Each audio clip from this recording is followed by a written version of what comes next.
So, happy Wednesday, everybody. Welcome to the 1% podcast. Today, we've got the awesome Mr. Jimmy Duncan talking about his experience working with me at the 1%, doing some work on himself, personal development, and hopefully anyone watching will get some great insights on this, not just about potentially working with somebody like me, but more so about the power of taking a look at yourself, having an honest appraisal of where you're at, and then making some positive changes. So I think Jimmy's going to have some great stuff to say, and I want him to do more talking than me. So before we kick off, Jimmy, do you want to just introduce yourself, who you are, what do you do? Thanks, Luke. Yeah, appreciate you having me on. So I'm Jimmy. I'm a partnerships lead for a health tech here, but primarily I'm a married father of two. So I've got a 2-and-a-bit-year-old daughter and a six-month-old son. Busy man by all accounts, right? Yeah, you could say that again for sure. Yeah, cool. Well, let's dig right into it. So if we rewind a few months into the past, I think you'd maybe seen a few of my bits on social media, LinkedIn, I think possibly Instagram as well. I think you followed me for a little while, then decided to reach out for a chat. What was going on with you back then that thought you made right? I want to make some changes, and I want to engage with somebody like me. But more so, like, what was your motivation for wanting to change? Yeah, good question. So I think, as you said, I've been following you for a little while. Great content on Instagram, and then I reached out initially. I think it was after the birth of my first child, so after my daughter was born. And I guess it's the most beautiful thing, becoming a dad, but it's all, it can be pretty overwhelming, and very much the focus, and rightly so, is on your newborn. But it also meant that sometimes you can lose yourself a little bit.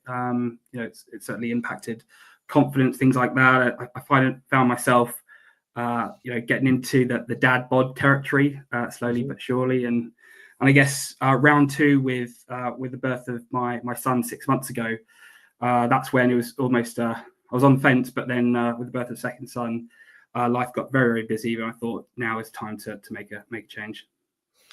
And I think, like you recognize back then, is that you have a baby. It's it is the most amazing thing ever, but it's also incredibly challenging and taxing. And you go from being yourself and your missus and a job to all of a sudden you've got this whole other set of responsibilities. And it's a really cliched phrase that everyone always says, you don't know what it's like until it happens, but no one does. It doesn't matter what they say. And it's both equal parts the best thing ever, but equal parts very challenging. But it has an impact on what we do. And I think, like you said, when your daughter first came, had a bit of an impact, managed it a bit, and then the second baby comes and it's like, oh shit. And then what ends up happening is, because of the vicissitudes of new baby, work, whatever else, your own self-care gets to the bottom of the pile. And so you use the word dad bod, right? So, and I guess that's a physical manifestation of you not being able to be on top of your own physical and I guess mental well-being within that, right? Because everything's so manic and, you've got so much going on. Is that fair? Yeah, 100%. It's totally fair. It sort of happened, I guess, naturally and gradually, but yeah, realized that it was impacting confidence, it was impacting priorities, like purpose, all that kind of stuff. So it was very much one of those things that I thought, this seemed like the right thing to kind of get back on track and do it within a group setting with some sort of support of people that are going through something similar. Yeah, and that there, but you said that it's also important as well, because we can often think, is it just me? Everyone else has got it sorted, right? Because you look on social media or LinkedIn or Instagram and your peers, you think, everyone's fine, everyone's bossing it, and you go, and then if you go through a process, you recognise there's lots of other gents and women, but specifically for what I do, gents out there that find this stuff hard. And I was having a conversation with a gent the other day, and saying that, like, not with a little violin out, but as a dad, like late 30s, early 40s, mid 40s, right? You've got a family to support, you've got a business and or job to run, you've got like your wife to support, you've got kids. We're not giving a fucking book or a roadmap for any of this stuff, right? No one goes, oh, this is how you do it. You got to sort of figure it out. And we try the best that we can, but sometimes we end up building up habits and behaviors that don't necessarily serve us, right? But then because of everything I just listed, you can't quite see the wood for the trees to work out what you need to do. And you get stuck in this weird place of like, I kind of know what I need to do. And I have done it in the past, but I can't make it work now. And this sort of inner frustration. And but like the dichotomy of, I know what I need to do, but I'm not doing it. And why am I not doing it? But then just sort of ultimately feeling stuck as a byproduct to that. Does that resonate? Yeah, 100%, 100%. And as you said, you kind of know what to do, but you find yourself not doing it, and there's just so much going on that it's sort of like carving out time and doing the thing you need to just tends to not happen. So yeah, having some structure, having it laid out and having a bit of a reset, effectively, I think Yeah, that's you just get to a point. really helped. I think one gets to a point where you're like, right, line in the sand, enough's enough. I'm not feeling my best, and I want to make some changes. And that's when we had a conversation and engaged, right? So, that being said, then let's fast forward a few months to kind of where we sit today. What have been your key successes and achievements having come through a process like mine in terms of personal development, physically, mentally? You know, what have been your key achievements having done some work on yourself? Appreciate that. Well, I guess one thing I was really surprised with, given I'm in my now I can say late 30s, but I wasn't sure how quickly I could shed the weight and things Yeah. of that nature. I'm not in my 20s anymore when it would just come off like that. And I was actually really surprised. So following the program, I think over the first 8 weeks, I lost 8 kilos over the course of that, just by introducing those small changes as part of the program, which was amazing. It made me feel really good about myself. And that's kind of where that confidence starts to come in, and ultimately it's the mental side that really is the benefit. Because if you feel your best, then you can be your best for your children and others. So I just started feeling like I was being a bit more of an example that I want to set for my kids. Yeah, that whole practicing what you preach thing, because I think, again, yours, not mine, but the dad bod piece, right? Like, that is, I guess, a physical representation of you not being on top of some of the habits you want. And fuck what anyone else thinks. It's what you think, right? It's how you feel about yourself. And if you don't like that, well, it's like each time you see that, you just show, oh, well, that's not me doing the things that I know are important. Now, the flip of that, as you just said there, is that, well, okay, I'm on top of my physical health and my well-being, and I'm taking care of myself. And that's the image that I want to portray to my kids. Because you can say X, Y, and Z, but if you're not doing it, there's a disconnect there, and you feel that as well, right? And I think it's just aligning it up. Yeah. And I'm not saying you have to walk around looking fucking jacked mental health cover. It's about what you want and what you know is right. And if you know you're not doing those things, it doesn't matter about society or how it should or shouldn't be. It's about you. And I think what you're saying there, Jimmy, I'm putting a few words in your mouth, but it sounds like it's like ultimately making yourself more aligned because you're on top of the things you need to do, right? Exactly. And as you said, you can't hide those habits, right? They come out, physically, they come out emotionally, mentally. And so making that change was a physical one. But it also impacted my mood and how I was and am with my wife and others. And I think that that's some of the key benefits as well, right? Because you're sort of prioritizing the things that you need to, and it's a bit of a snowball effect, right? You get the exercise in, which makes you feel good, which makes you lose weight, which makes you want to eat well. Again, and so there's lots of good that's come from it. What would you say then has been, like, I guess, your key learnings or takeaways having come through this process? Because as we haven't mentioned this here, but the way that I work, and I believe any sort of personal development needs to have a positive impact, is to look at things holistically, right? Not just acutely focusing on one key area. So I'm sort of leading the question here a little bit. But what would you say is have been your key takeaways having come through this process so far? I think key takeaways were certainly around the impact of the group accountability, the impact of sort of being on a journey with others. Because I think, like perhaps many others, always thought like, oh, I can do this myself, all that kind of stuff, and it's like it never happens, right? And so actually just signing up and just being part of the structure, having your guidance, and the accountability of others, sharing their journey, and that's also been really insightful, is how open and honest other guys have been, and that sort of, it's always felt like a bit of a safe space to sort of vent, share, and share your struggles, and actually have others share different things that have worked for them, and actually that camaraderie has been brilliant. Yeah, I think, like we said earlier, we can often feel like it's just us, or everyone else is walking around, because what you see externally is everyone else with this pretty composed veneer. It's all great, but you don't see what's going off in here and the struggles that are going on, right?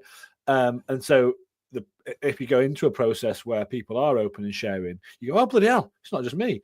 And not like we're wallowing in pity with other people, nor like waving our knobs around because it's all fantastic. It's just this shared experience. And I think for me, as you're describing, there's a lot of power in that, because you get the insight from someone. If someone says they're struggling with something, but then they've done something, you go, oh, hold up a second, I could take a little bit of that.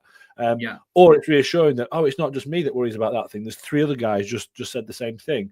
And I think it creates this sort of positive place of accountability, because it's not to beat each other up or a competition, but it's also to see that we're all in the muck together, and we're trying to move forward and be our best, right? 100%. And it's within that space, it starts to highlight some of the patterns that you yourself perhaps didn't notice, and actually just the awareness of that sort of helps make a bit of a change. And then even some of the content that you shared and suggest that we go off and listen to and read has been really helpful, just to reframe thinking and see something in a different light, right? A new perspective can have a huge impact, and that's been really helpful. Just little tidbits to help you see something slightly differently. Can change your whole outlook for that moment or for the day. I think what you said there, I think it's brilliant, because for me, that's ultimately what it is. It's invariably in a situation. Now, bad things happen, obviously, but like often it's our own perception of what's happening that colours everything. It's how you perceive it, right? But then you have got it within your gift to be able to control your perception or framing of the situation to some degree. Now, this isn't about trying to just pretend a very bad situation is horrible, but I think there is often and always another perspective that can be a more empowered place to operate from, versus, it's all gone wrong, panicking, right? And so, like you said, that having the power or the ability to stop and go, hold up a second, well, that does sound bad, but how about, have you looked at it in this way? And then all of a sudden, so for example, you might have some guy come to one of the calls and he struggled with a couple of habits and he hasn't done a couple of things, right? And you go, okay, that's true, because say his daughter's been sick and work's gone ballistic and he's had to work late. So okay, so it's impacted his ability to do some of the mindfulness stuff, and his boundaries have been out of check, and not as much as he wants to in terms of his work life and putting his phone down in the evenings because of work, for example, right? And you go, oh shit, right? And he comes to a call and he's I've messed up. Okay, fine, that's one perspective. However, did you get 10,000 steps a day? Yes. Did you have a cold shower in the morning? Yes. Did you manage to do a little bit of exercise in the morning? Yes. Did you drink every night? No. Okay. How would this week have gone prior to doing any of this? Oh, I wouldn't have done any steps. I wouldn't have done... Okay, so on one hand, there's a bit that you've missed, and okay, we can talk about the detail there. But on the flip, there's a load of stuff here that you have done. So you could argue that you've dealt with this much better than you would have done historically. And all of a sudden, you're like, oh, and it's not me trying to pretend or like blow smoke up someone's arse or say it's not, but what I've just said there is true. And so it's like, which one do you want to choose? And I would say it's more positive and more empowering to choose the latter. Now, of course, the nuance here, if you wanted to work on yourself, is go, well, how could we squeeze the juice next time? How could we be a bit better next time? And that's that bit of like, well, okay, maybe next time in this situation, I need to be more forthright with my boundaries around my phone, whatever it is, right?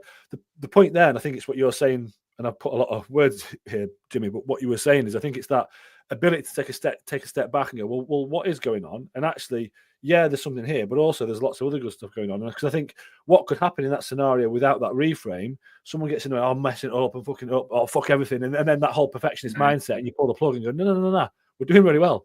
And actually, given your circumstances, that's probably the best you can do. Next time, can we improve? Maybe. And I think that just allows a bit of grace for somebody. It means you can keep working and you can continue to proceed. Whereas actually, if you're so wedded on everything being ideal and then it falls over, that's it. And I think that all comes from how we're perceiving what's going on, right? Exactly. And you said it there, right? You almost are so hard on yourself so often, where it's like, oh, I need to be perfect. I need to have done this in this order. But life throws curveballs, and actually just having that reframe and say, you know what, I've done the best I can.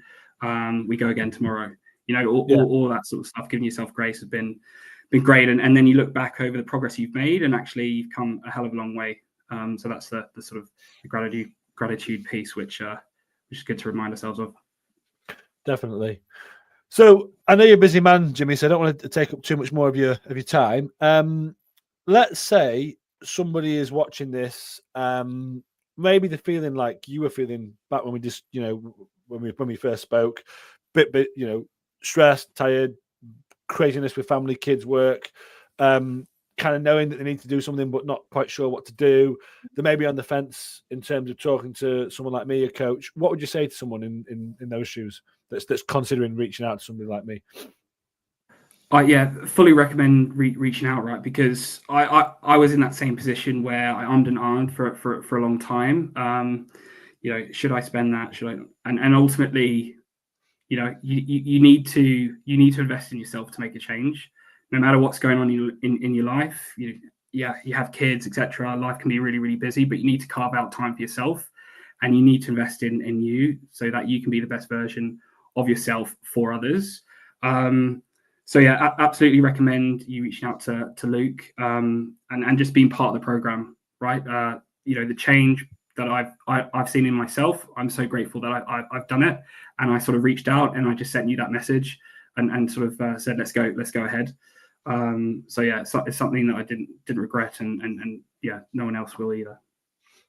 Awesome. Well, thanks for that, Jimmy. I think that speaks to either to work with me or anyone. Like, ultimately, I think if you or one knows you're not feeling great, you need to make a change. And if nothing changes, nothing changes, right? I think the whole point of anything, if we want to be our best, is we need to take steps to do that. And if you're recognizing you're in a feedback loop which isn't getting anywhere, well, unless you do something different, you're going to get more of the same. And so whether that's to reach out and speak to someone like me, a coach, or not, it doesn't matter. But I think just recognizing that, and you did that. And once you take that first step, obviously we want to plan in a process, but that's how we make the changes. So thank you. Well, look, Jimmy, I really appreciate you taking the time to chat today. I'm sure anyone watching or listening has got a lot out of it. It's been really insightful and helpful for me as well. So thank you.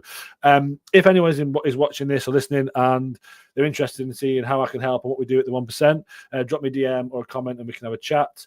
On that note, Jimmy, it's been a pleasure. I think you're a legend. So thank you and have a great Wednesday. Cheers, guys. Thank you, Luke. Appreciate it.